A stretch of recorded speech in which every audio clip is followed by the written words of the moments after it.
Listen very closely sign to what she is saying. A stamped signature or a typed up signature is considered sign under the UCC. So when you get a letter in the mail and it has no signature, or you just have a stamped signature, then it is considered sign.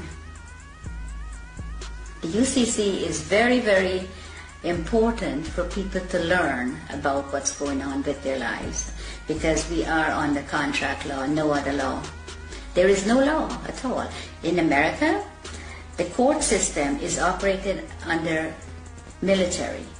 When you walk into a courtroom, I don't care which courtroom, if it's a higher court or a lower court, they're under the military. Now you walk in there and you're not a military member, and you're not told that you've been tried under the military. If you mention the Constitution, the judge says it does not apply in my courtroom.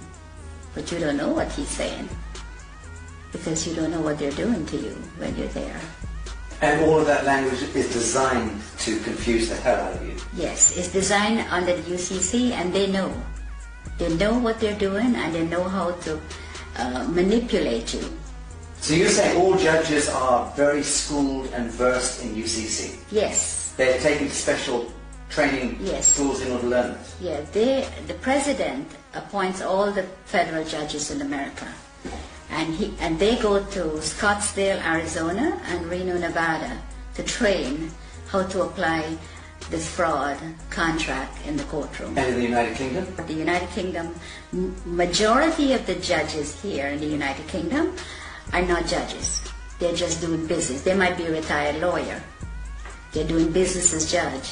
And so-called judges in Malawi and in Canada? All of them, exactly the same system. They're under the UCC. Okay, you try to go and discover your own birth bond, let's call it that, and you try to discover the true value. How does one go about doing that? You apply to the Federal Reserve for it. There's forms that you can fill in, and you can, once you find the bonds and the serial numbers, you can get it from the Federal Reserve because they have it. And you can then discover the value of your bond? Of course. And the average, let's say, 50-year-old in the United States would be worth what? A 50-year-old in the United States, it could be worth hundreds of millions. But one common, if you go on the website and you put in your birth certificate number, and it comes up only one, you have hundreds of thousands of people are trading on it. Right. That's only one that you know of. I think what I'm getting at is, what do you think it would be the median value of the average 50-year-old by the time they turn 50 in the United States? What is being traded? I would say maybe $1 billion, over $1 billion. Right. Has been traded. Okay. Because when I checked, on one of my numbers is over 283,000 people are trading on it. Can you imagine how much money that is? So when we hear that the US has a debt of $23 trillion or whatever it is, that fictitious money was all pumped out of the air, but effectively it was discharged against the value of the people. Yes. Right, so that's where the fiction emerges. Yes. And it becomes this huge imbalance that no one quite understands. How on earth do we get that much money? They just made it up as they go along and tell us what they want to tell us. Yes, but they'll validate the making up of that money by, on paper, discharging it against the value of the citizenry. And the citizens' gold, our sovereign gold. We have gold. For every pound that if you weigh 8 pounds at birth, you have 8 pounds of gold set aside for you. Assigned to you by whom? By the Crown. In England? Yes. And in the United States? Yes. By the Treasury? Yes. And because the United States is owned by the Crown. Let's okay. So let's say there's 200 odd nations of the world. There's hundreds and hundreds of small island states. But there's about 200 nation states, big nation states. They are all of them a franchise of the Anglo-American Corporation. Yes. Let's call it that. Yes. And that the Anglo-American Corporation is an extension of the British Crown. Crown, yes. And the British Crown is collateralized by what, or backed by what? Gold. And by the people. The hundreds of millions of people. The British Empire has just went on the ground. It's still there. controls the Bank of International Yes, Settlements, yes. controls all the reserve banks around Yes, the world and yes, so on. Right? yes. Correct.